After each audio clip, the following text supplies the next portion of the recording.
ሰላም ቤተሰቦች እንዴት ናችሁ? በሽር ነኝ። እንግዲህ የዩኒቨርሲቲ admission.se ወይም ደግሞ የስዊድን የትምህርት ፖርታል ውጤት ተለቋል። ማርች 26 2026 ውጤት ወጥቷል። የማስተርስ አመልካቾች ውጤት ተለቋል። የቢኤ ባችለር ዲግሪ አመልካቾች ደግሞ ማርች 31 የሚለቀቅ ይሆናል። ስለዚህ ለቢኤ አመልካቾች ከወዲሁ መልካም እድል እመኝላችኋለሁ። ለማስተርስ አመልካቾች ደግሞ እንግዲህ ጥሩ ውጤት ያገኛችሁ ወይም ደግሞ አድሚትድ የሆናችሁ እንኳን ደስ አላችሁ ልላችሁ ፈልጋለሁኝ። እዚህ ፖርታል ላይ እንግዲህ ውጤቱ ሲለቀቅ የምታዩቸው 4 ነገሮች ይኖራሉ። እነዚህ ነገሮች ምንድናቸው የሚል ተደጋጋሚ ጥያቄ ስለተነሳልኝ ለሱ ምናልባት ማብራሪያ ከሰጠ በሚል ነው ይሄን ቪዲዮ ያዘጋጀሁት። እዚህ ፖርታል ላይ የምታዩቸው 4 ውጤቶች እንግዲህ የመጀመሪያው ውጤት ከፖዚቲቭን ጀምርና የመጀመሪያው ውጤት አድሚትድ ወይም ደግሞ ኮንዲሽናሊ አድሚትድ ነው የምትባሉት። ይሄ ምን ማለት ነው? ኮንዲሽናሊ አድሚትድ ምን ማለት ነው የሚሉ ጥያቄዎች በዲኤም ደርሰውኛል። ስለዚህ እሱን ለማስረዳት ሞክራለሁ። ኮንዲሽናሊ አድሚትድ የምትባሉት ለምንድን ነው? ኮንዲሽናሊ አድሚትድ የምትባሉት ትምህርት ቤቶቹ እንደምታውቁት በክፍያ ነው የሚያስተምሩት። ዩኒቨርሲቲዎቹ የሚያውቁት ከፍላችሁ እንደምትማሩ ነው። ስኮላርሺፕ ስታመለክቱ ያ የስኮላርሺፕ ድርጅት የትምህርት ክፍያውን ይከፍልላችኋል ነው።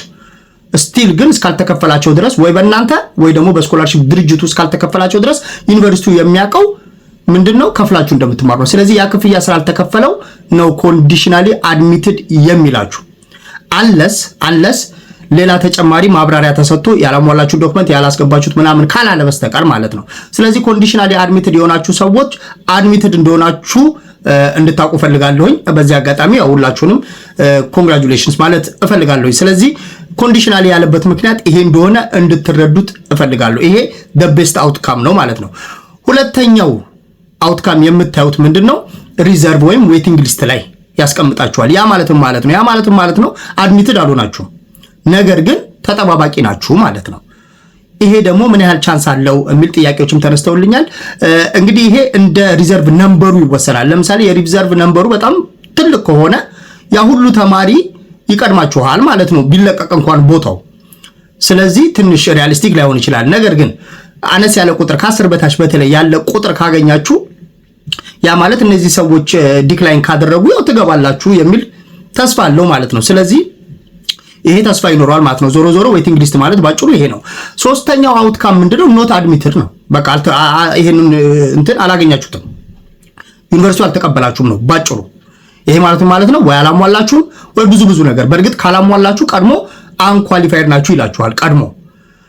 ነገር ግን ምንድነው ወይ ከናንተ በላይ የሚበልጥ ሰው አለ፣ ብቻ ያ ፕሮግራም አልተቀበላችሁም ነው ኖት አድሚትድ የሚል ከመጣላችሁ።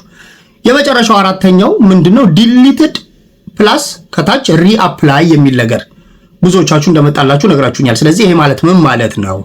ይሄ ማለት የተለያዩ ነገሮች ኢንዲኬት ሊያደርግ ይችላል። ባጭሩ ምንድነው? እዚህ እንትን ላይ አልተመረጣችሁም ነው፣ እዚህም ኮርስ ላይ ማለት ነው። ይሄ ኮርስ ከናንተ ሊስት ላይ ሪሙቭ ተደርጓል ነው። በምንድነው ሪሙቭ የሚደረገው? በተለያየ ምክንያት። የመጀመሪያው ምንድነው? ከላይ አንድ ትምህርት አድሚትድ ስትሆኑ ሲስተሙ አውቶማቲካሊ ሌሎቹን ዲሊት ያደርጋቸዋል። ስለዚህ አንድ ኮርስ ብቻ መማር ስለምትችሉ ማለት ነው። ሌላው ደግሞ የተለያዩ ምክንያቶች ሊመጡ ይችላሉ። ምክንያቱ ግን ይዘረዝሩላችኋል። ነገር ግን ፕላስ ሪአፕላይ የሚል ከስር ካለው ድጋሜ ሪአፕላይ ለማድረግ ክፍት ነው ማለት ነው። ብዙ የስዊድን ዩኒቨርሲቲዎች የመጀመሪያው ዙርን ካላገኛችሁ የሁለተኛ ዙር እድል ይሰጧችኋል ሪአፕላይ እንድትሉ። ስለዚህ ባጭሩ ይሄን የሚያደርገው በዚህ ምክንያት ነው። ነገር ግን ኤስአይ ያመለከታችሁ ሰዎች ኤስአይ ስኮላርሺፕን ያመለከታችሁ ሰዎች የማስተርስ ተማሪዎች ማለት ነው። ኤስአይ ያመለከታችሁ ሰዎች አደራችሁን ይሄንን ሪአፕላይ እንዳትሉት። ምክንያቱም ኤስአይ ራሱን ችሎ በ26 የወጡትን ማርች 26 የወጣውን ውጤት ሎክ አድርጎታል። ስለዚህ ሪአፕላይ ያደረጋችሁ ማለት እንደ አዲስ ነው ሪፕላይ የምታደርጉት ማለት ነው። ስለዚህ ይሄ ደግሞ አዲስ አፕሊኬሽን ተደርጎ ስለሚቆጠር ኤስአይ ኢግኖር ያደርገዋል። ስለዚህ ጥንቃቄ አድርጉ።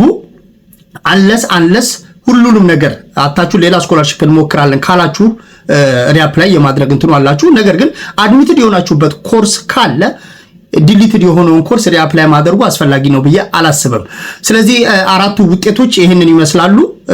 በዚህ ለመረዳት እንድትሞክሩ ለማለት ነው ይህንን ቪዲዮ የሰራሁት። በድጋሚ እንግዲህ ያለፋችሁ ሰዎች ኮንግራቹሌሽንስ ማለት እወዳለሁ። በስኮላርሺፑ ደግሞ ይቅናችሁ ለማለት እፈልጋለሁ።